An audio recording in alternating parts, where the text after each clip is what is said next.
प्रभो धवळेश्वराय नमो नमः। दीपं यदि परं ब्रह्म दीपं यदि जनार्दनः दीपहरतु मे पापो प्रातदीप नमस्तुते।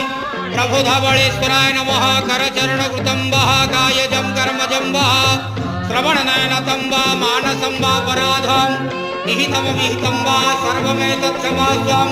जय जय करुणाब्दे श्री महादेव शंभो। आहे धवळेश्वर महाप्रभु संसार सुखी रखन्तु।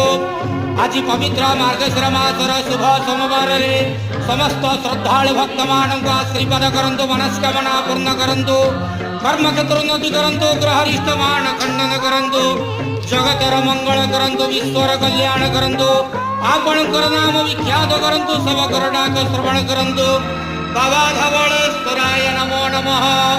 संसार सुखी रखन्तु, आनंद केवार हरि बोलो।